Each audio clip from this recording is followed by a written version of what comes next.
I bet you've never heard of the legendary oasis of Zerzura. This ancient city is said to be hidden somewhere deep in the Sahara Desert, and its discovery could mean unimaginable riches and untold secrets. According to an anonymous 15th century Arabic guide, the key to unlocking the city lies in the beak of a bird carved on the city gate. Zerzura might not be as popular as Machu Picchu or the pyramids, but that just makes it more mysterious. Legend has it that Zerzura is built around this big oasis somewhere in the desert west of the Nile. Apparently, it's made out of white stone and has all these luxurious houses and gold decorations. The story goes that a scribe wrote down the account of a traveler who stumbled upon Zerzura while looking for his lost camel. At one point in his journey, the man got caught up in a sandstorm, where he got separated from the rest of his group. The traveler kept wandering in the desert for days, and then, out of nowhere, two men showed up and guided him to the city of Zerzura. The traveler described this city as an oasis filled with little birds and made out of pure white stonework. The city is also said to be guarded by giants. In 1835, an English Egyptologist named John Gardner Wilkinson mentioned the city in one of his books. He spoke to a man from Egypt who found the city by accident after days of wandering through the desert. He mentioned some ruins, unusual stonework, and a large oasis surrounded by palm trees. The man even gave some instructions on how the city could be found, indicating that it might be in the western desert of Egypt. But here's the kicker. Even though a group of explorers went out to find Zerzura, they didn't succeed. At the same time, they did stumble upon a bunch of previously unknown oases. In the early 1900s, numerous expeditions were sent to find the city, including one with a fleet of Ford Model A trucks. But, alas, none were successful. Others say Zerzura did exist at one point, but not anymore. It's possible it was swallowed by the desert. It's believed that back in the day, the Sahara Desert was actually green. Scientists even found traces of ancient rivers that flowed through the area 100,000 years ago, creating green corridors across the desert. But Zerzura might have never been real to begin with. Maybe it only existed in the minds of people, a figment of their imagination as they were struggling in the African desert. For thousands of years, people have been obsessed with the hunt for another lost city, Atlantis. But if this place really existed, where on Earth, or under the sea, could it be? According to Plato, Atlantis was an actual place, and it was supposedly located somewhere in the Atlantic Ocean, near the Strait of Gibraltar. But how did this mythical city become synonymous with a perfect, paradise-like society? Well, you can thank Ignatius Donnelly for that. The American writer published a book in 1882 where he outlined 13 hypotheses about the existence of Atlantis. Donnelly truly believed that this lost city was where ancient humans lived in peace and joy for centuries. Donnelly even thought that Atlantis was the original source of many ancient civilizations around the world. And if we just followed Plato's clues, we could totally find Atlantis. Sounds like a treasure hunt, right? What inspired Donnelly to go on this quest in the first place, you might ask? Apparently, an amateur archaeologist discovered the city of Troy, using Homer's The Iliad as a guide. Well, if Troy was real, then why not Atlantis? Back in the day, some people believed that America was the legendary Atlantis. Columbus really stirred up some excitement when he brought back news about the New World to Europe. But the real hunt for Atlantis didn't really start until the 20th and 21st centuries. Some people tried to connect the dots between a volcanic eruption on the island of Santorini and the destruction of Minoan settlements. But in 2018, a team of investigators claimed they had nailed it, announcing they had discovered concrete proof that Atlantis had existed. What was their evidence, you ask? A series of mysterious circles in a national park in Spain. But the circles turned out to be nothing more than experimental ponds for studying zooplankton. Let's face it, there's no real evidence that Plato's lost city of Atlantis actually existed. But it doesn't make searching for it any less exciting, does it? The Fountain of Youth isn't a lost city per se, but it is another mythical location that many have claimed to have stumbled upon over the years. Long ago, people were obsessed with the idea of living forever, or at least extending their lives as much as possible. Each culture had its own wild story, like the Greeks talking about a magic fountain that let people live longer, or Alexander the Great finding a river of paradise that could heal the wounded. Japanese legends spoke of hot springs that could make you young again, while the Caribbean locals talked about the restorative powers of the water in one of their own mystical lands. Explorers searched far and wide for these magical waters, but nothing.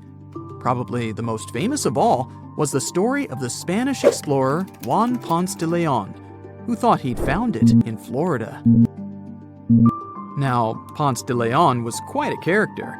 He sailed with Columbus and became an important figure in the area now known as the Dominican Republic.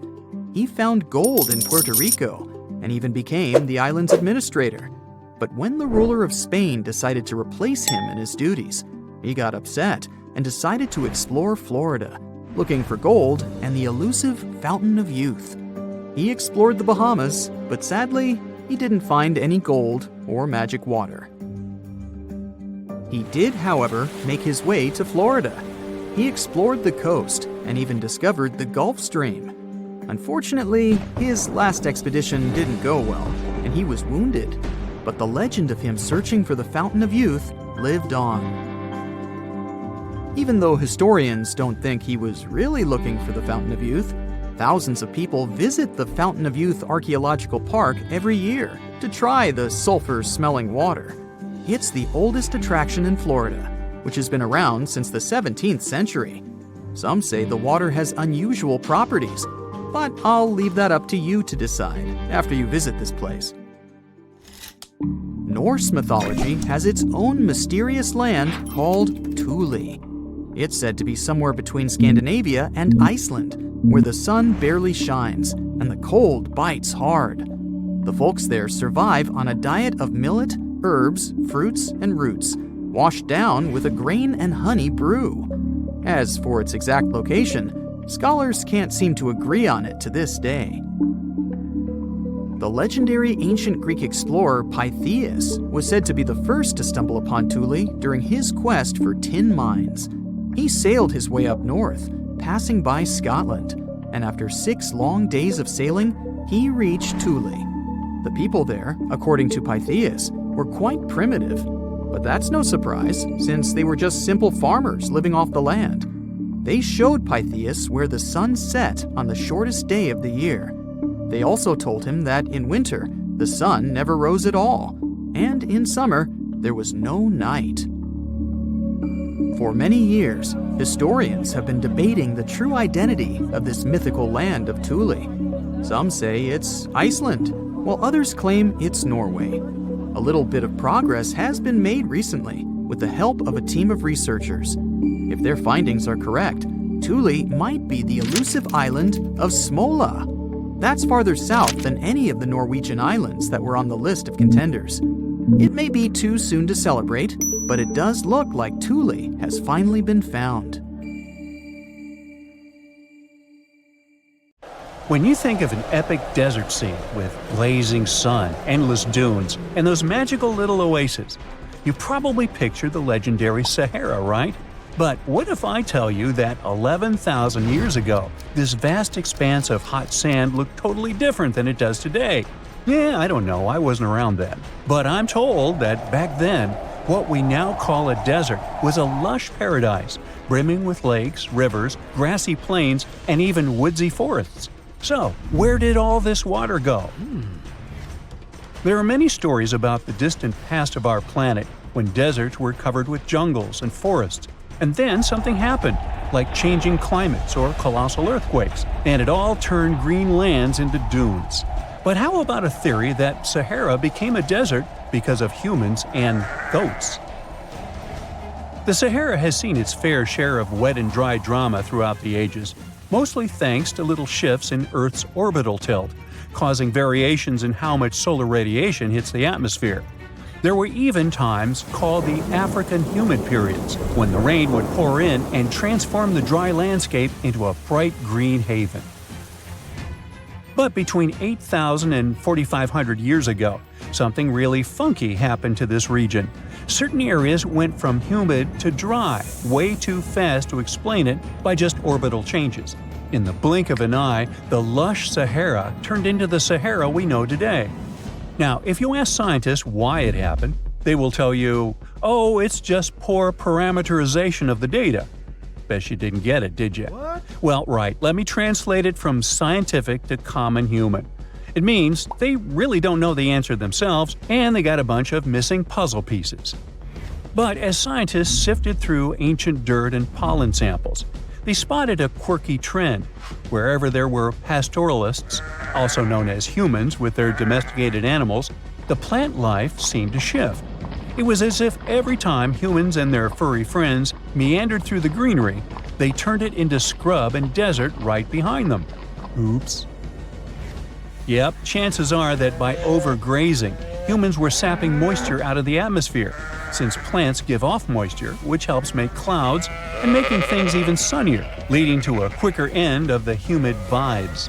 Plus, our ancestors may have been getting a little too cozy with fire for land management, further speeding up the desert takeover. Anyway, scientists are sure that this lush Sahara would have turned back into desert eventually, even if humans hadn't shown up, thanks to Earth's natural rhythms. So there's no need to pin this abrupt change solely on humans. It could simply be about nature getting feedback from vegetation and dust cycles. It's difficult to determine what caused these changes, as it's all interconnected. During the last humid period, the Sahara was filled with hunter-gatherers. As things got a little drier, they started herding animals for food. The weather pushed people to herd cattle. It's also possible that grazing sped up the landscape degradation. So, which came first, the chicken or the egg? Or in this case, the human or the cow? It's tough to tell with the evidence we have now. Now today, it's safe to say that water is no longer that big of a problem in the Sahara, even though it's a huge desert and the times of lush forests there are long gone. But technology's got us covered. For example, the Nubian Sandstone Aquifer System, the biggest underground water stash on the planet.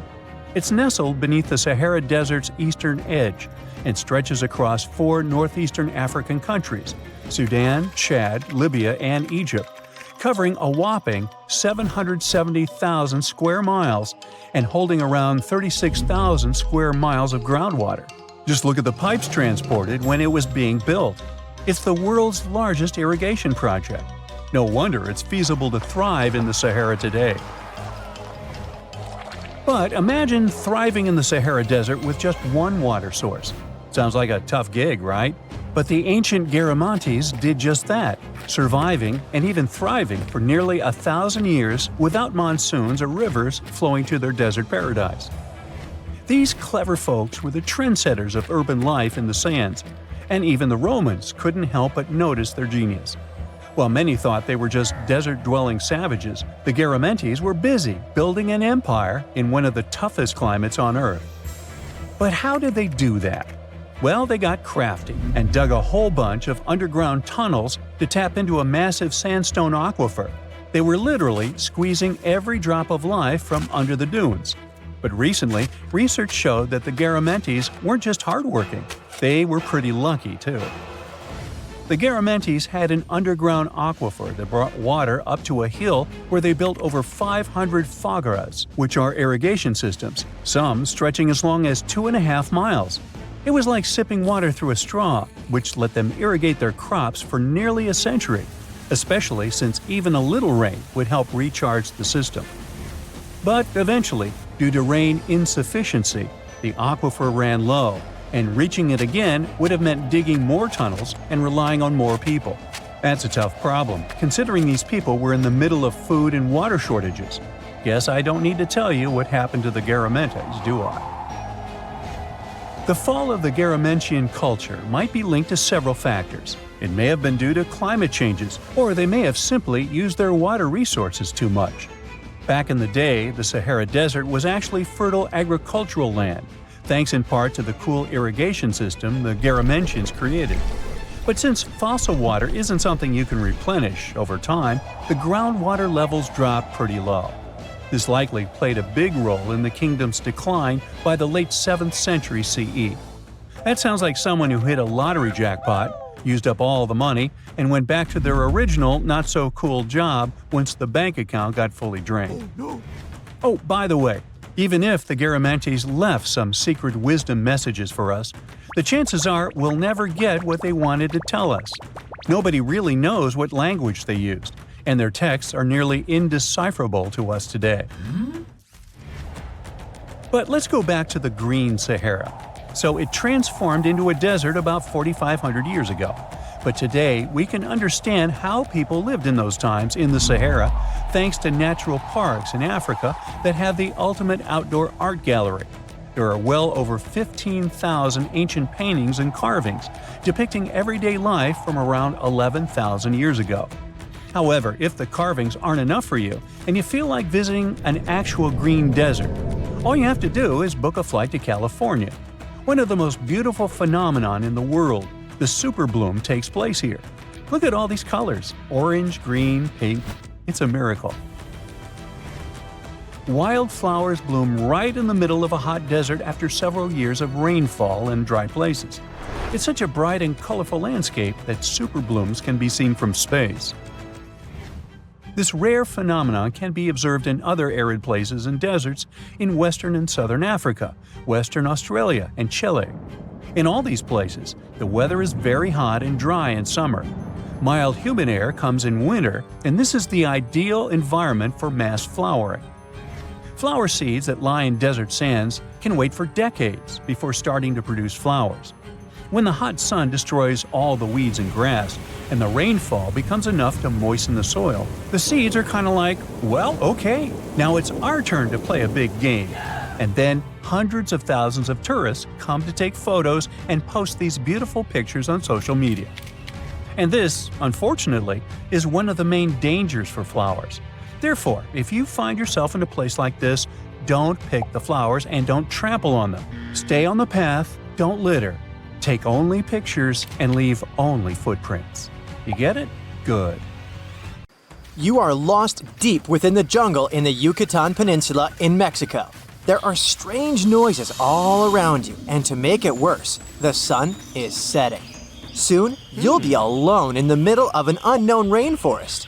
Guess it was a pretty bad idea to come looking for El Dorado on your own, wasn't it?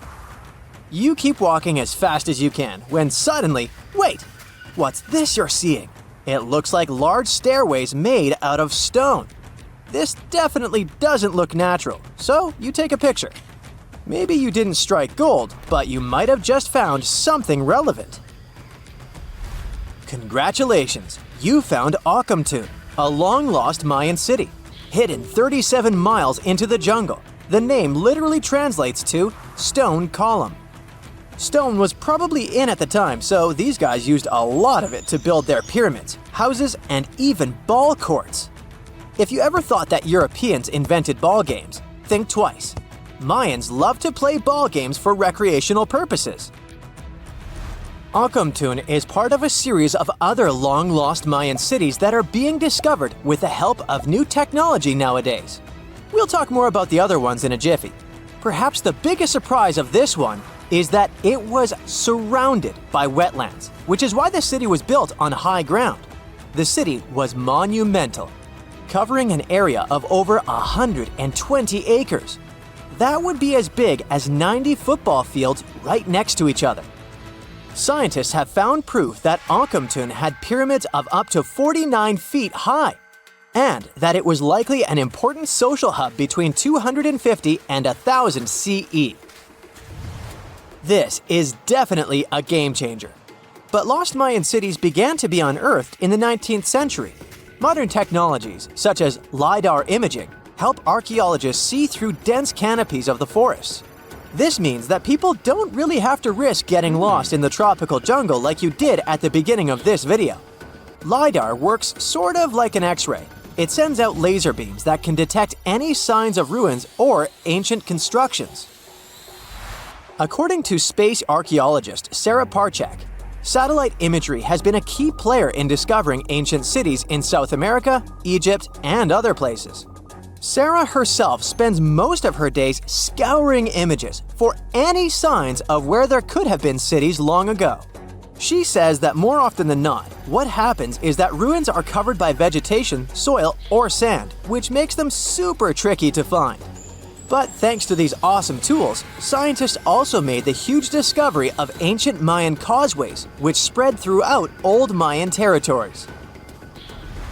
I mean, take a look at these roadways. You'd expect to see ruins like this in places such as Portugal, England, or the United States.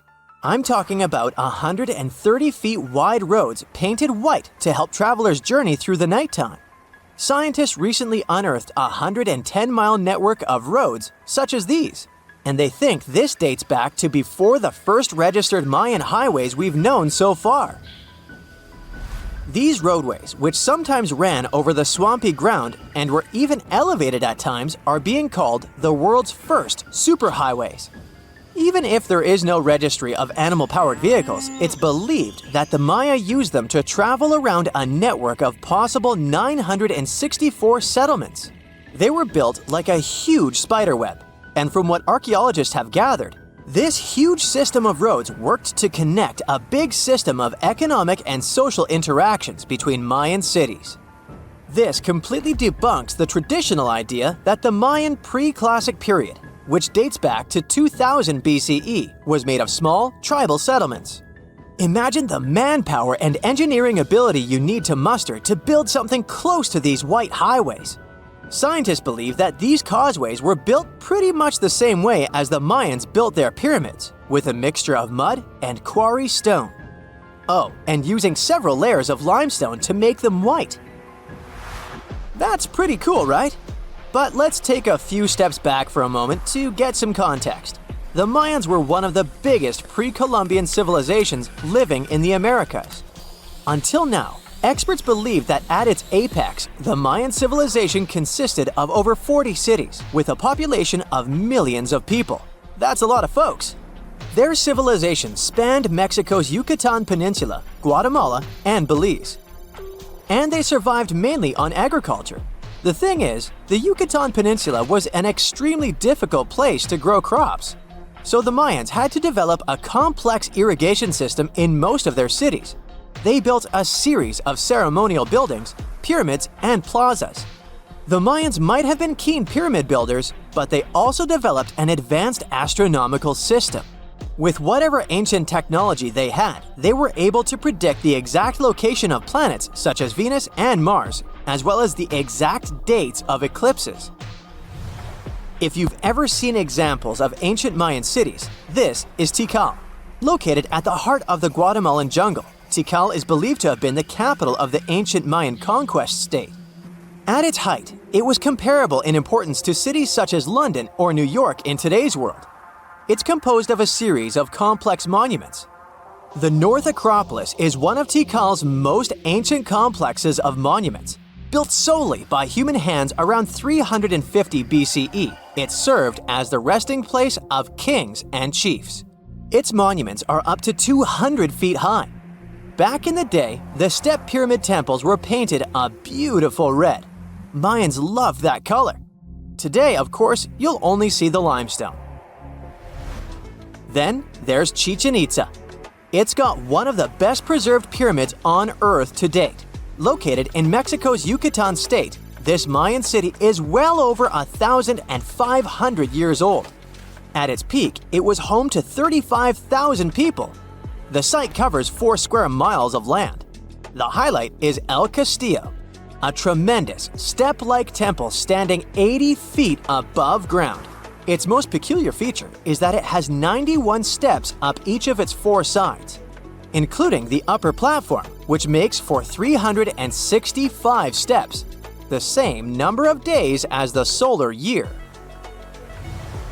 You can see that these folks were a pretty big deal, huh? That's why nobody can really understand what happened to them. There's a big lack of evidence on the decline of this almighty empire. What could have been the cause of their demise? Was it a drought? New research in 2017 did bring some new discoveries into the mix. Using data from a site at Ceibal, located at southwest of Tikal, scientists analyzed radiocarbon data from ceramics and archaeological excavations to extract new information about the unexpected demise of this great civilization. The information shows that instead of a sudden collapse, the Mayans most likely fell in waves of social instability and political crises. These events are believed to have deteriorated Mayan city centers and began causing the dispersion of the Mayan population. It's hard to pinpoint the exact causes, though. But hey, recent discoveries are shedding a big light on humanity's past. Not only about the Mayan Empire, but about other long-lost civilizations of South America. A major recent discovery in Brazil was done using satellite imaging technology and is also shocking scientists. Some images from near the Xingu River, also in the Amazon, suggest that cities of millions of people might have existed inside the jungle, way before our modern civilization ever existed. I mean, if this doesn't shock you, I don't know what will. Satellite imagery also detected a network of trenches dating back to 200 and 1200 CE in the Bolivian Amazon forest. These proofs suggest settlements that could have supported around 60,000 people right in the middle of the Amazon forest. When researchers from the University of Florida went on ground to check the satellite information, they were shocked to find several mounds that were accompanied by ditches and geoglyphs. Archaeologists also found remnants of carefully designed walls centered around plazas, much like the type of construction done by the ancient Mayans. Back in 1912, British newspapers were buzzing with one bold claim: the first humans appeared in Britain, not Africa. It felt like history itself had been rewritten, and everyone bought into it. Crowds cheered, scientists raised their glasses, and the tiny village of Piltdown in Sussex suddenly became the spotlight for what was hailed as the greatest evolutionary discovery ever. It all happened thanks to this guy, Charles Dawson, a curious amateur archaeologist who was dreaming of making a name in science. He claimed he had found bone fragments of a transitional creature between apes and humans. Dawson teamed up with Arthur Smith Woodward, a respected geologist from the Natural History Museum, and together they assembled fragments of skulls, teeth, and even primitive tools. They unveiled their find, the Piltdown Man, to the Geological Society, and for decades everyone believed it. Textbooks even rewrote human evolution around it, and entire generations memorized it as pure truth. But here's the twist. In 1949, new technology to determine the precise age of objects came along, and things just didn't add up. Tests showed that the skull was only about 50,000 years old, not hundreds of thousands. Then came an even bigger shock. The skull and jaw didn't even belong to the same species. Someone had combined a human skull with the jaw of an ape, probably an orangutan. And even worse, they filed down the teeth to make them look more human and stained the bones to match the surrounding gravel. A Frankenstein fossil and its creator managed to trick the entire world into believing they'd found a missing piece of humanity's puzzle. So Dawson went down in scientific history, but probably not the way he was hoping to. And he wasn't the only one. Some did it for money, others for fame. In the late 19th century Paris, museums were collecting ancient treasures like they were trading cards. When a stunning gold tiara, supposedly belonging to an ancient Scythian king, Ctesiphon, appeared on the market, the Louvre had to have it. It was breathtaking, detailed, majestic, fit for a ruler. The museum proudly paid a fortune and displayed it as a masterpiece of ancient craftsmanship. Then came the heartbreak. A few years later, an entrepreneurial goldsmith from Odessa read about the Louvre's glorious find and burst out laughing.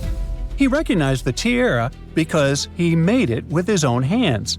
It was a modern piece, a commission he created for local dealers. Except they never told him they planned to pass it off as an ancient treasure.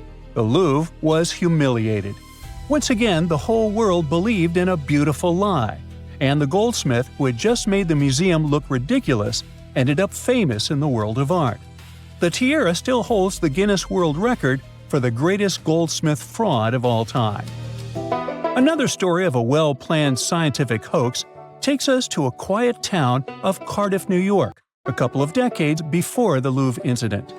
In 1869, workers digging a well struck something hard and enormous. They uncovered what looked like a petrified 10-foot-tall man lying in the earth. Crowds poured in from miles around to see it. Preachers called it proof of the biblical giants mentioned in Genesis. Scientists debated whether it was fossilized or divine. Within days, the Cardiff giant became a sensation. People paid good money to see it, 50 cents a ticket, which was a lot back then. Later, it turned out that a man named George Hull carved the mysterious giant from gypsum after an argument with a Methodist reverend. Hull just wanted to prove how easily you can fool people, especially religious believers, unlike himself. So he buried the fake giant, and it worked too well. Even after experts exposed the hoax, visitors didn't care. They kept coming because they wanted to believe. Over time, the giant changed ownership several times. You can now see it at the Fenimore Farm and Country Village Museum in Cooperstown, New York. Well, speaking of museums, you might have seen crystal skulls that glow under light, presented as sacred artifacts from Mesoamerican temples. Yes, that skull from an Indiana Jones movie with ancient Aztec powers or even extraterrestrial energy. So, museums displayed such skulls proudly until scientists at the British Museum and the Smithsonian decided to give them a closer look. And what they found shattered the myth. They found that the skulls were made with modern rotary tools and abrasives that ancient carvers didn't have. In other words, someone in the 1800s or 1900s made them using modern machinery and fooled the world. They weren't messages from deities or some advanced creatures from space, just very fancy paperweights that tricked so many people into believing in some ancient superpowers. Well, let's jump several decades closer to the present day, shall we? In the 1960s, Yale University revealed what looked like a discovery that could rewrite world history: a 15th century map showing North America labeled Vinland. It meant Vikings had mapped America long before Columbus. The headlines were sensational. The idea was romantic. Explorers crossing icy seas century before Europe even knew America existed. But something just didn't add up. The parchment was generally medieval, but the ink wasn't. Decades of testing revealed it contained titanium dioxide, a pigment invented in the 20th century.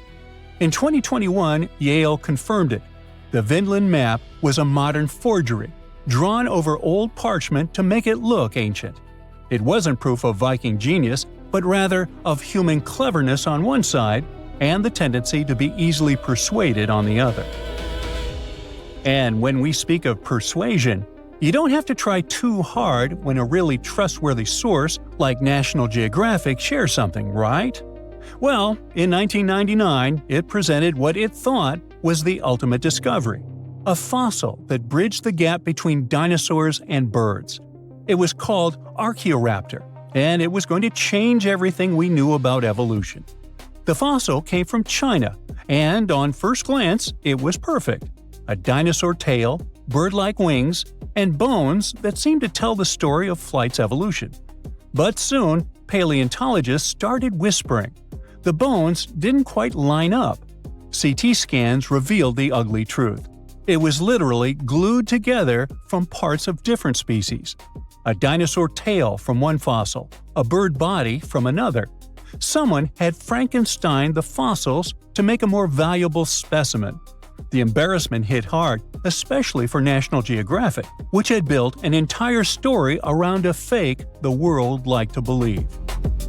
Now, if you think scientific hoaxes are all in the past because of all the 20th century high-tech, here's a surprise for you. In 2020, the Museum of the Bible in Washington, D.C. made a stunning confession. All 16 fragments of its prized Dead Sea Scroll collection were modern forgeries.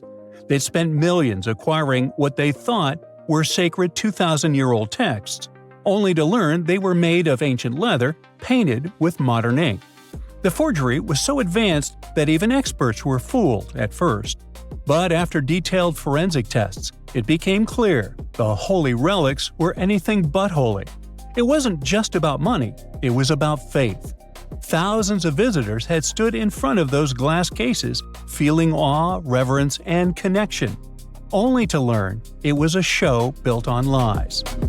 And finally, it's time for one of the eeriest hoaxes of all.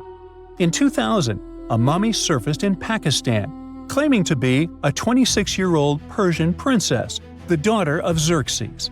They found her in a gilded sarcophagus, wrapped in golden robes. Her face was eerily well preserved. Archaeologists were stunned, but something about her looked wrong. CT scans, linguistic analysis, and radiocarbon dating revealed the horrifying truth. The mummy wasn't ancient at all. She was a modern woman, and someone likely took her life and then mummified her to sell as a fake relic. Well, yikes. The story went from exciting to tragic overnight and broke many hearts. What was supposed to be a royal miracle turned out to be a human crime and yet another lie. All these stories have one thing in common: hope. People want to believe. They want to touch the past, to find proof that connects them to something bigger. Whether it's scientists looking for the missing link, museums wanting fame, or believers searching for signs of faith, we all crave wonder. History is full of tricksters, and sometimes the best stories come from the fakes that fooled us all. Let's do a thought experiment together, shall we? Now imagine you're climbing the Himalayas. However, you're lost. Where you are seems to be an isolated valley. You used all your food and water source and don't know which way to go. You're so out of energy that you don't even know if you'll be able to get back home. Suddenly, in the distance, you see a sage-looking man walking towards you. However, you can't help but to close your eyes as you are defeated by fatigue. You open your eyes to a totally new place. The sage is sitting right next to you. He says, "Hello, traveler, and welcome to the land of immortals." That sounds like the beginning of an Indiana Jones movie, right? But what if I told you that such a place actually is said to exist, according to some legends, beliefs, and ancient texts? Indian Tibetan texts mention a place called Gyangai, also known as Shambhala or Shangri-La, depending on different cultures. This legendary city is the home of immortal beings and is a land of spiritual enlightenment. Take one of its names, Shambhala, for example. It literally means the source of happiness in the Sanskrit language. So, accordingly, you would expect this celestial kingdom to be surrounded by all things of great beauty and wonder, with gardens and other mighty and majestic structures. The ancient beliefs and myths state that when you enter Gyangai, you will immediately be reminded of the structure of a lotus flower with 8 petals. The place is surrounded by mountains covered with snow. It has beautiful waterfalls, crowning into a pure and divine lake, and its water has extremely strong therapeutic powers. The whole place is illuminated by milky white light at all times, and this is neither due to the sun nor the moon. There are also phosphoric plants that can give desired light on voice commands. 100 types of other delightful flowers keep blooming all year round in its gardens, in addition to countless trees where delicious fruits grow. But one tree is known to be the most special one, and that is the tree of immortality, or the tree of life. Described as a shimmering crystal, it stands at the center of Gyangai and unites the skies, the earth, and the underworld. The fruits of it resemble an abstract form of Sri Yantra, a mystical diagram used in Hinduism, which consists of 9 interlocking triangles. However, nobody is allowed to take these fruits out of Gyangai itself. The only way to do it is if you get permission from the inhabitants of the city. This brings us to the question of who lives in this magical and mystical city. According to the legends, Gyangai is inhabited by a great number of advanced masters, or in other words, sages, who subtly guide the destiny of the world through meditation. They are eternal beings who are not affected by any human desires or sorrows. Their duty is to protect the spiritual teachings of the world and work for the good of humanity, as well as all conscious beings. It's also believed that during a time of great chaos in the world, the 25th ruler of this Gyanganj will appear among them to lead the planet to a better future. These sages and eternal beings who live there are somehow also the protectors of Gyanganj. So, if you were thinking of just casually walking into this place with a map in your hands, sorry to inform you, but that's not happening. First of all, no one really knows where exactly Gyanganj is. Some people believe it's in a remote valley in the Himalayas. Some claim it's in a hidden cave. There are also people who think it's on a mountain range, and others suspect it's on a secluded plateau. So, the location of the city is a mystery, and seems like it will stay that way, since it is also said that the immortal sages who live in Gyanganj camouflage the valley from humans by creating some kind of an energy field. So, Google Maps can't help you with it either. That's why some even suggest, including the Dalai Lama, that it exists in a different plane of reality altogether. In some of the ancient texts, there are actually a few instructions on how to access Gyanganj. However, the directions are said to be incomprehensible, the way I get sometimes. But let's pretend for a second that you did crack the instructions, and the immortal beings living there were willing to grant you entrance. Unfortunately, you still might not be able to enter this cosmic city, and here's why. It is believed that only enlightened masters or sages who have a certain karmic connection with it will be able to reach there. So, what do the eternal beings of such a magical place do there? Remember, they have all the time in their hands. The ancient texts state that Gyanganj has a center and 16 areas that are all meant for 16 different sciences to be studied.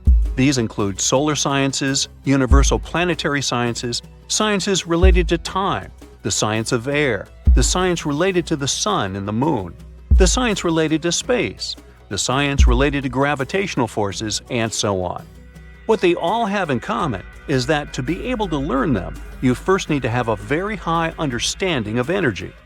The level of courses that are studied is extremely advanced, and these teachings are still unknown even in these modern times. Each scientific system has different departments, and all these departments have their respective teachers. Since time doesn't work as we understand there, and immortality is possible, most of these teachers are hundreds or even thousands of years old. They can stay in their spiritual bodies, which appear like a mass of bright light, while their physical bodies remain separate. What a school, huh? It almost makes Hogwarts seem boring. And does anybody actually graduate from there? Of course, all these stories and mysteries about Gyanganj have attracted many people from all around the world. Countless attempts to find this land of immortality and spiritual awakening have been made by mountaineers and trekkers, including President Franklin Roosevelt himself. But as you might have guessed, they led to nothing. Still, there were a few people, like renowned spiritual leaders, sages, and adventure seekers, who claimed they had visited it. One of them was Sri Gopinath Kaviraj, a celebrated scholar, who was the first person in modern times to have allegedly found the place. After his supposed visit to Gyanganj, he wrote a book about it and made the place popular in modern culture. Upon reading his book, many other enthusiastic foreign scholars rushed into Tibet to learn more about it, as well as try to find it. Another person who claimed to have been there was a mountaineer who got lost in the Himalayas. According to his story, after getting lost, he was feeling hungry, so he accidentally consumed poisoned mushrooms. Feeling completely disoriented by them, he stumbled upon a mountain with a gap, which was covered by fog. Then he fell inside. After getting back up to his feet, he realized that he was surrounded by people dressed in strange clothes who tended to his wounds. After he was fully healed, they escorted him out of the city. Then there was the spiritual leader, Guru Sai Kaka, who revealed to the world about his not one, but many visits to Gyanganj. As per his narration, he claimed to go there, seeking spiritual and immortal teachings. He stated that a sage escorted him into the city every time he visited the place. In his stories, he also pointed out that the kingdom exists in a higher dimension. One other so-called visitor to Gyanganj was L.P. Farrell, an English officer, who claimed to have experienced the mystical place in 1942. Even if all these stories and descriptions about Gyanganj are able to give us a vivid picture, it can still be hard for many to keep an open mind about its existence. Yet again, it's not hard to admit that even the idea of such a place where immortality is possible and truly moral beings are working to protect humanity is comforting, mind-blowing, and fascinating. So, imagine you're 15 and you get bored of playing video games. Instead, to pass the time, you decide to give some attention to an old hobby of yours, tracking down lost Mayan cities. You've heard that some ancient civilizations are said to have built entire cities based on constellations, so you decide to check out whether that was true for the Mayans. You find a book containing all the constellations the Mayan civilization believed to exist. You open good old Google Maps and map every ancient Mayan city discovered to date. You start seeing that this information actually matches. And truly, the biggest ancient Mayan cities correspond to the brightest and biggest stars of the Mayan constellations. Okay, this is getting interesting. You manage to map out over 100 ancient cities when you suddenly notice something strange. There's an area in the Yucatan Peninsula in Mexico where archaeologists have unearthed 2 Mayan cities. But on the constellation map, there are 3 stars. Could this mean there is a long-lost city waiting to be discovered nearby? You might think this sounds too daydreaming, but the story is actually true. The previous account happened to a Canadian teenager named William Gaddery. The boy is known as a science genius and had even won an award for the constellation theory we presented just now. When he noticed that a 3rd city was missing from the 23rd constellation he was examining, he began to scour the internet for satellite pictures that could help him solve this mystery. He looked into images from NASA, JAXA, a Japan-based satellite company, and Google Earth. These images were still insufficient to answer his questions, so he reached out to a friend inside the Canadian Space Agency. His friend provided him with state-of-the-art satellite imagery that gave him the answer he was looking for. According to the images, there is a large square area right on the border of Mexico and Belize, which looks like the remains of a city. William took the images to a remote sensing expert known as Dr. Armand Larocque from the University of New Brunswick. They studied the images thoroughly and concluded that the area could be housing 30 buildings and even a large pyramid. The scientific and archaeological community went crazy with the 15-year-old's discovery. Could this really be true? Some background. Lost Mayan cities began to be unearthed in the mid-20th century. Since then, ruins from cities such as Tikal, Palenque, and Uxmal have been rediscovered. The Mayans were one of the biggest pre-Columbian civilizations living in the Americas. They began to settle in the area as early as 1500 BCE. Experts believe that, at its height, the Mayan civilization consisted of over 40 cities with a population of millions of people. That's a crowd. And their cities were pretty interesting. Their civilization spanned over Mexico's Yucatan Peninsula, Guatemala, and Belize. They survived mainly on agriculture, so they developed a complex irrigation system in most of their cities. They built a series of ceremonial buildings, pyramids, plazas, and even courts for ball games. The Mayans were keen pyramid builders, but they also developed an advanced astronomical system.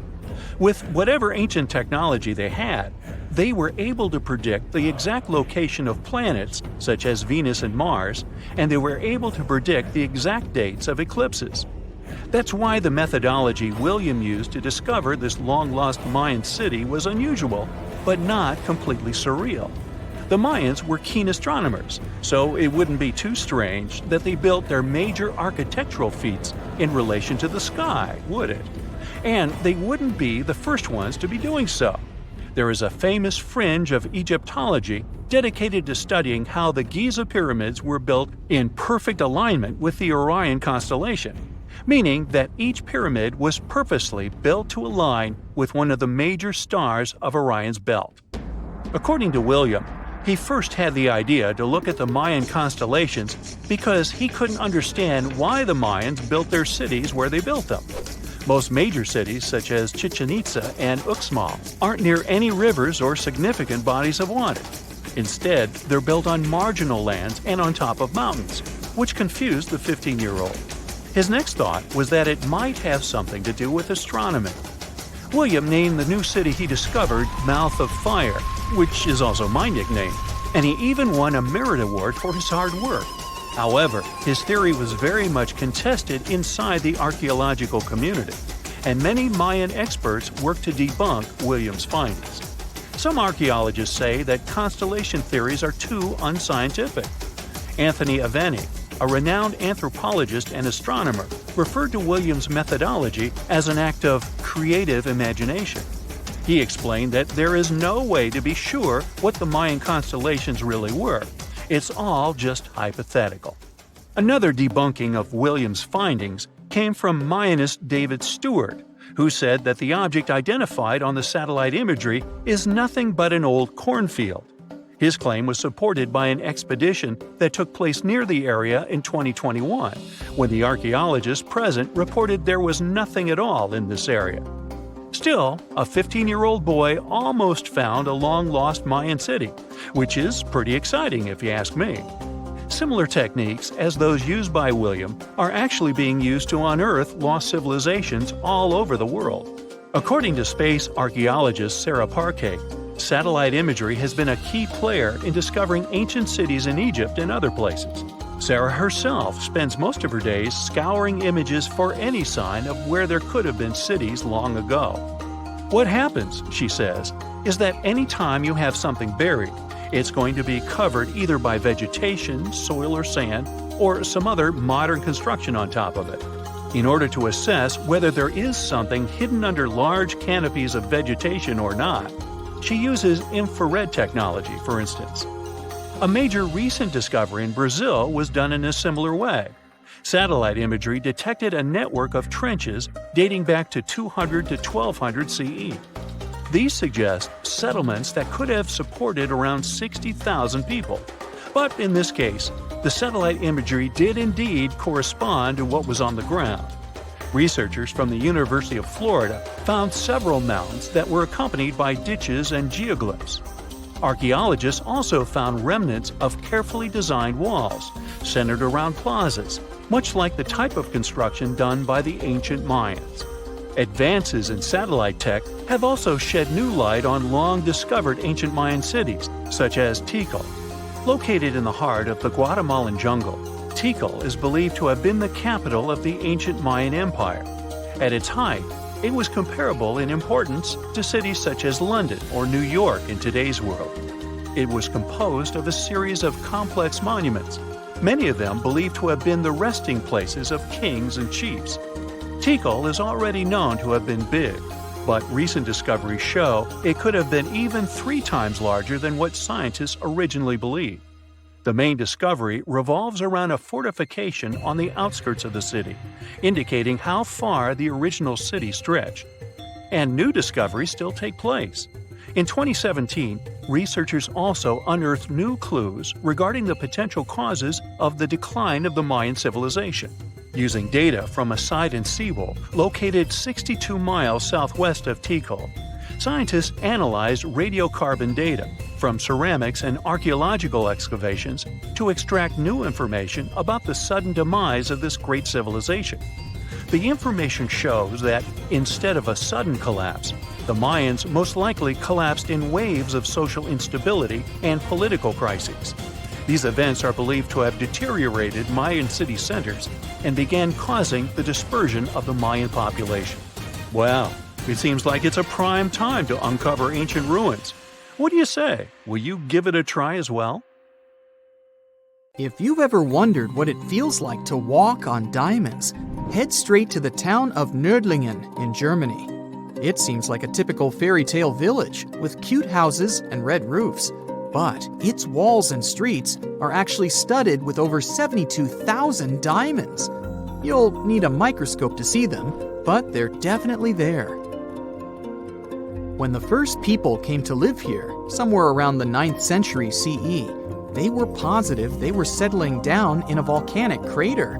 They didn't know the stone they were using for construction was embedded with millions of tiny diamonds, and the origins of the crater were out of this world. An asteroid slightly larger than half a mile in diameter hit our planet around 14.5 million years ago in what is now Bavaria and left a crater 16 miles wide. The bedrock was under such intense heat and pressure that the bubbles of carbon inside transformed into tiny diamonds at a concentration like nowhere else in the world.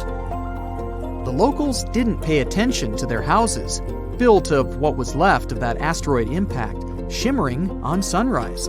Then, in the 1960s, 2 geologists arrived from the USA, studied the landscape from a distance, and noticed it didn't look exactly like a volcanic crater.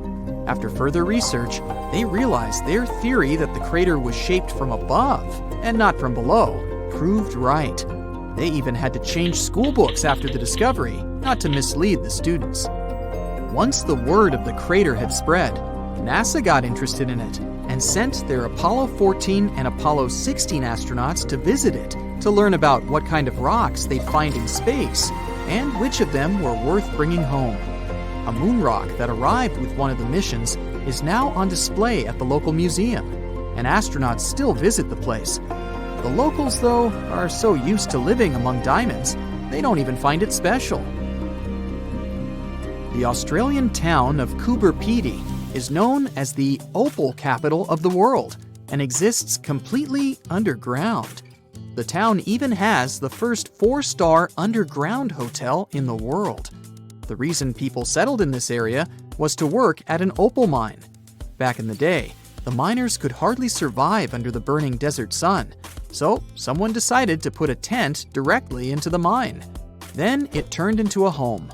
Now, Coober Pedy has around 2,500 residents from different countries, about 30 shops, an opal gallery, museums, a bar, and other buildings, and is a popular tourist attraction. The town of Monowi, Nebraska in the USA has a mayor, a clerk, a treasurer, a librarian, a tavern keeper, and a bartender. Yet, the population is officially just 1. Elsie Eiler has been doing all those jobs, paying taxes to herself and voting herself for mayor since 2004. Back in the 1930s, Monowi had a population of 150 people, grocery shops, and restaurants. When farming conditions got worse, people started leaving family by family until it went down to 1 person. If you feel like saving some money on house construction, look up some property in the Spanish town of Centenil de las Bodegas. 3,000 residents live under and into the sides of the Cadiz Mountains and use them as natural walls and ceilings. The first settlers moved in here back in prehistoric times. The rocks keep the houses cool in the summer and warm in the winter. Neft Dashleri in Azerbaijan was built as an oil platform in 1940, directly in the Caspian Sea. Once they discovered rich oil deposits, it started growing and is now made up of a network of platforms with around 5,000 people working and living here. The town has apartments, bridges, a library, a community center, and even a movie theater. The Japanese village of Nagoro has an unofficial second name, the Scarecrow Village. The last children were born here over 20 years ago. It officially has less than 50 residents, but it feels complete thanks to 350 life-size human dolls. When a local lady came back here in 2000 to look after her aging father, she saw the empty streets, shops, and schools. To change that, she and her friends started making cute dolls to replace the residents.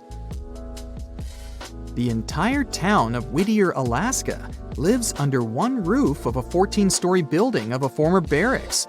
That's around 220 people who live here all year round, plus all the shops, a police station, a post office, a hospital, and a church. The locals are mostly working in commercial fishing, recreation, and tourism, or for the state ferry and railroad.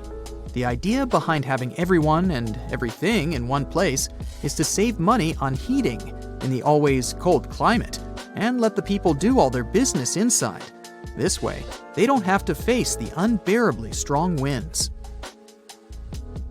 There's a town in Svalbard, Norway called Longyearbyen, where the sun sets on October 25th and doesn't rise again for the next 4 months.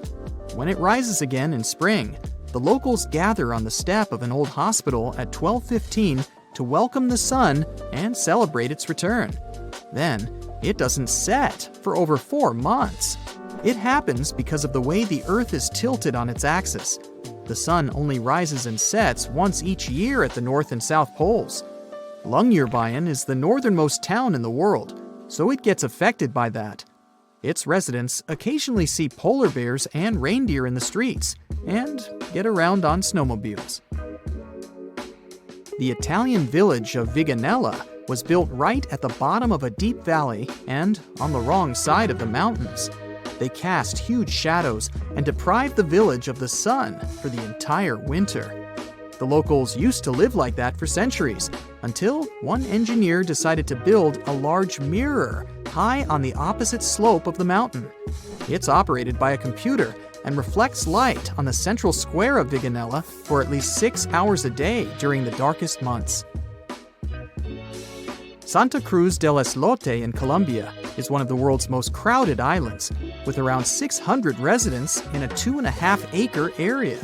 Fishermen built this island on a coral platform over a century ago. They chose it because of its beautiful location and the absence of mosquitoes. The families of the original settlers were growing, and most of them never left the island. You'll only find people with 6 different last names living here. When the family needs extra space, they just add an extra floor to one of around 100 homes in town. Now it has a school, shops, a church, and 1 restaurant. There is no traffic, since the streets aren't wide enough for cars or trucks, and the distances are perfectly walkable. No one on the island locks their doors, because everyone knows each other, and there hasn't been a single crime. Another place where people don't lock their doors is the Shani Shingnapur village in India. In fact, local homes and even shops don't have front doors, keys, and locks, but locals never feel unsafe. Residents believe their village is under the protection of Lord Shani, who will punish anyone who tries to steal something. A legend says that around 300 years ago, after heavy rain and flooding, the locals found a huge rock. The same night, Lord Shani appeared in the dreams of the village head and promised to protect the village if they kept the rock in the village unsheltered. The deity would live on the rock and oversee the village.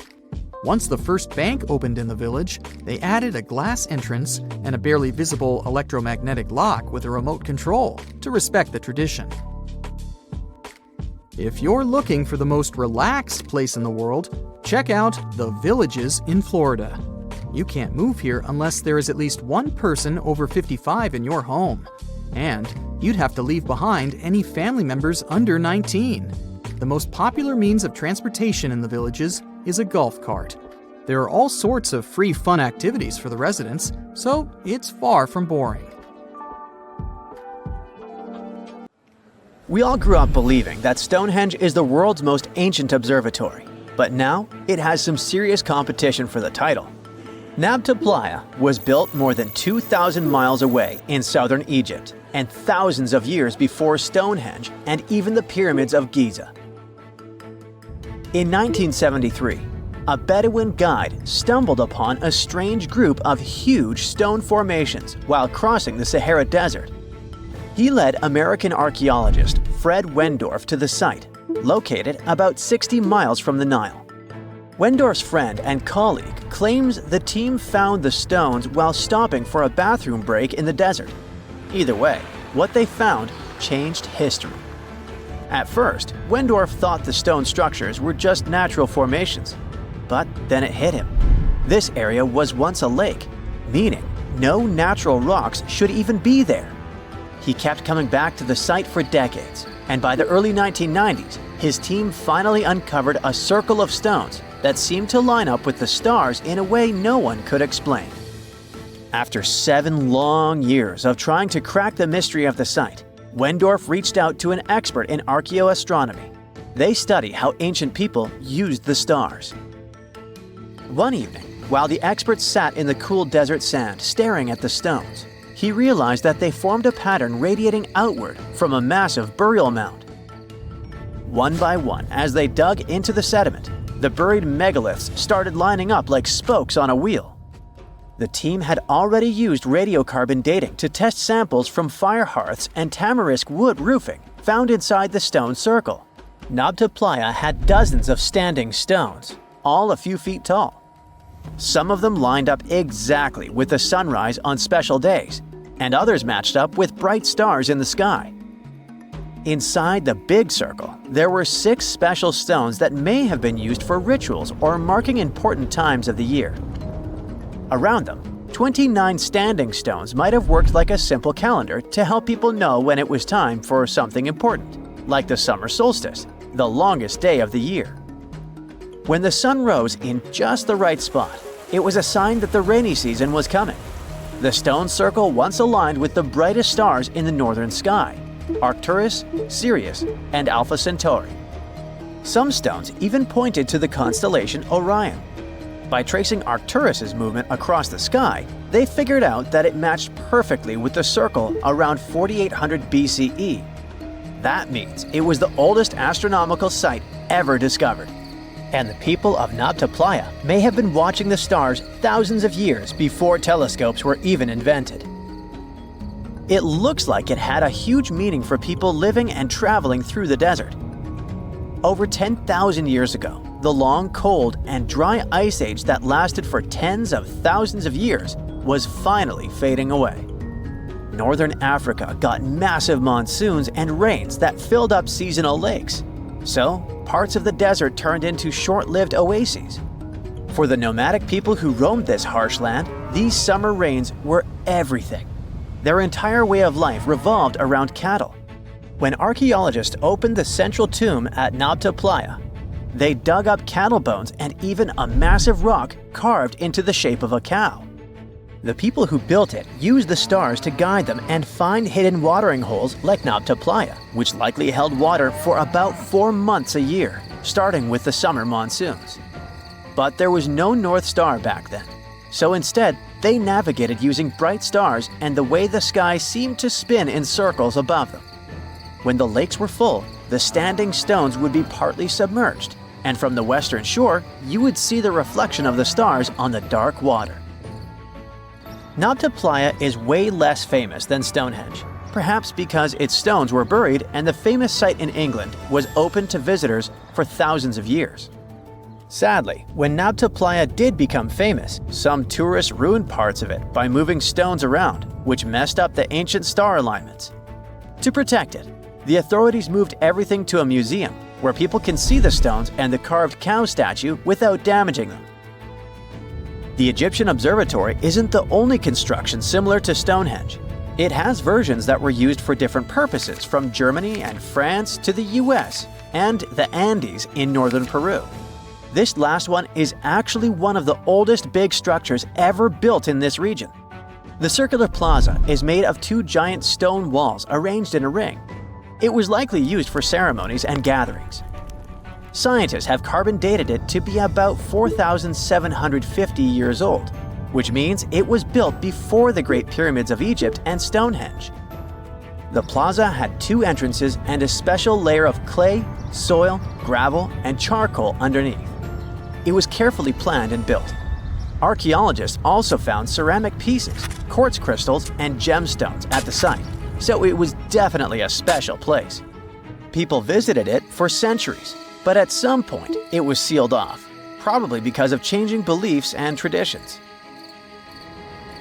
The most recent discovery was the remains of a large timber circle roughly the same age and with parallels to Stonehenge, all the way up in Denmark.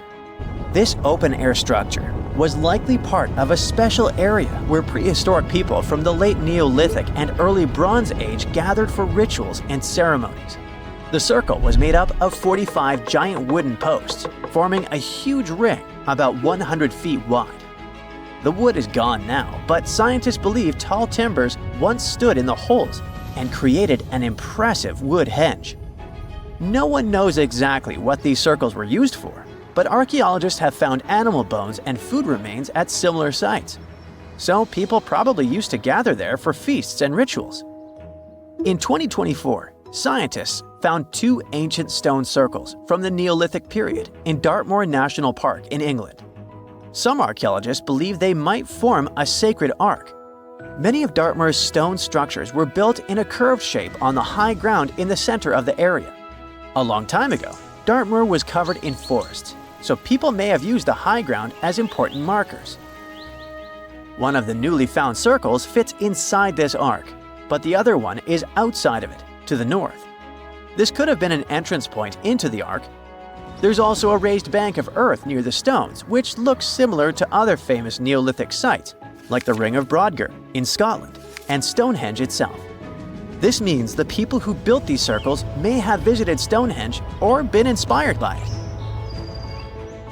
Archaeologists in Oman found ancient stone monuments called shrouded, which got the nickname Arabian Stonehenge. They were finished about 2,000 years ago, but no one knows for sure who built them or why. Scientists also found stone hand axes that are incredibly old, between 300,000 and 1.3 million years old, from the time when the first humans left Africa. At another site in central Oman, archaeologists discovered a Neolithic tomb from around 5,000 to 4,600 BCE. There are 2 chambers with the bones of dozens of people inside beneath a giant megalithic structure. Nearby, they also discovered rock carvings that were made by people who lived in the area. And then there is another Stonehenge look-alike, this time in Saudi Arabia, that was used as an apartment complex thousands of years ago. Archaeologists discovered a total of 345 stone circles by looking at aerial photos of a lava field. Each circle is between 13 to 26 feet and has at least one large standing stone in the middle. These structures still have remains of stone walls and doorways. Stone circles like Stonehenge are often linked to ceremonies and rituals, but scientists say that many early houses were actually built in round shapes, and rectangular homes only became common much later in history. You plan to spend your summer vacation in Africa. The final destination is the Sahara Desert. It's located in northern Africa, stretching from the Atlantic Ocean to the Red Sea. You're excited to ride camels and learn about the region's rich cultures. You hop on an extensively long flight, and finally, you are here. You find yourself in the world's biggest hot desert. Can you believe it's 3 million square miles? You're ready for your first adventure after drinking liters of ice-cold water. The guide gives you a choice. You can spend 2 weeks visiting a collection of oases, or you can help them solve an ongoing local mystery.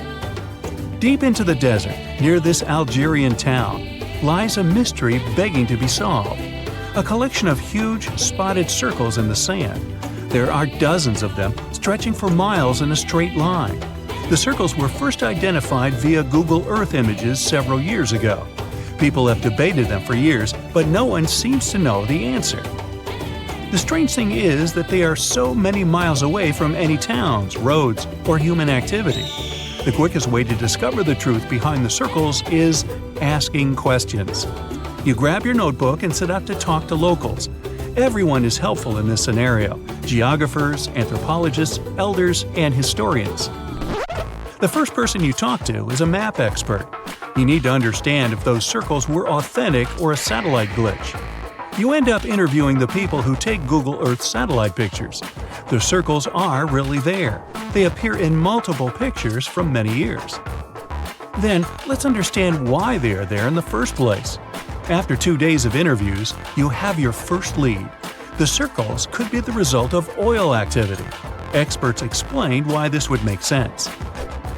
Algeria is a rich area for natural resources, so this would be a sensible guess.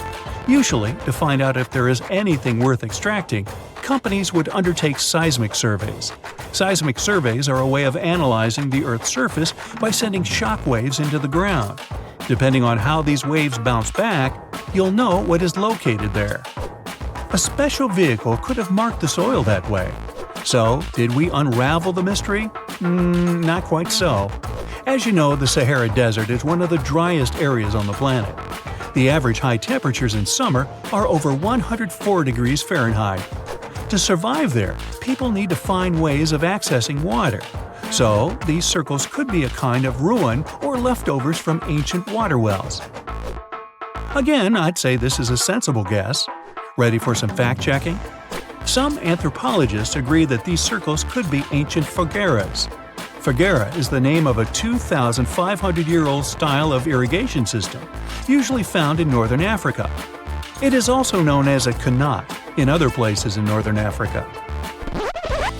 Locals would dig a deep well at an elevated point, deep enough to tap into underground water. They would then dig parallel shafts at regular distances.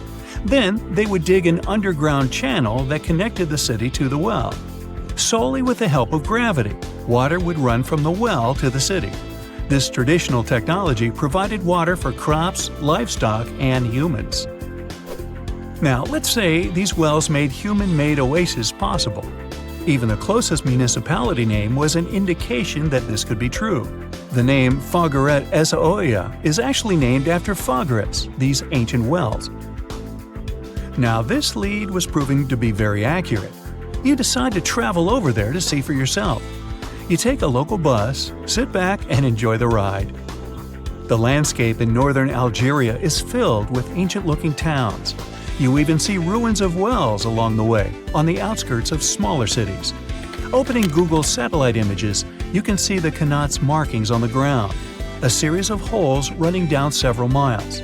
But as soon as you arrive, you find out you were wrong. Dale Lightfoot, one of the world's leading experts on qanats, said that the circles were definitely not qanats. Even the satellite images confirm this difference. Uh-oh, we were so close. Apparently, qanats or fogueras would not run down a straight line. They wouldn't be shaped like circles. Another clue that this wasn't the case was that there were no towns at the end. The circles were really far away from any human activity, and qanats were explicitly built to provide water for human settlements. Well, it sure was a good try. You almost gave up on this mystery when you decided to take one more field trip. It was days of preparation, pick up cars, food, equipment, all so that the mystery of the Sahara Circles could be unraveled. On the first day, you drove over 99 miles into the desert. You were always curious to see what this part of the world looked like. Over there, you see nothing but mustard yellow dunes. The night sky is pretty decent though. You can see the entire Milky Way with your own eyes. You set up camp and sleep under a canopy of stars. The next day, tension grows. There's no cell reception. Oh dear. But thankfully, you added the coordinates of the circles to your Google map. And surprise, the offline mode works out there. You follow the coordinates, but it leads you astray. You start to get nervous, thinking this was all in vain. But you and the team get into the car and drive a few more miles past the coordinates on your phone. After a very bumpy ride, you can't believe your eyes. There it is, an enormous crater dug on the sand, surrounded by 12 smaller holes. From up high, it looks like a clock, without the pointers, of course. On the ground, they're very faint, so faint you almost miss them. Searching the area, you notice all the holes had something similar, metal wires, thin wires that you can pull from the ground. They're buried deep, so you start digging. An object starts to reveal itself. Uh-oh, it looks like old dynamite. This certainly surprises you. Better stop digging to avoid any accidents. At the end of the survey, you feel satisfied, but still curious. What could all this dynamite mean? And who put it there? What comes next is the turning point of your adventure. Walking back to the car, you see something shining on the ground. You approach the item with curiosity. It's round and rusty and looks like a sardine can? What's that doing here? Could this give you more clues about the circle's mystery? Just in case, you pick it up and put it in the car. Back in the city, the puzzle pieces start to reveal the story behind the Sahara Circles. You bring photos and the sardine can and show them to local experts. They analyze your material and give you an intriguing verdict. As it turns out, guess number 1 was the closest one to the truth. So, what happened to the first guess? Why do we need to keep digging deeper? Well, because it was only half right. The Sahara circles are not a historical footprint of seismic surveying. Back when the circles were made, this technology didn't even exist. But they sure are related to oil exploration. The dynamite-filled holes were an old method for oil searching. The circles are the leftovers of surveyors looking for resources underground. And the sardine cans? Well, they were left by the workers who held explosion works. You gotta eat, right? According to the model of the can, this happened more or less around the 1950s and 1960s. So these circles aren't even that ancient. More like modern ones, if you ask me. Well. Hope you are glad you tagged along and helped unravel this mystery. See you in the next mystery-solving adventure.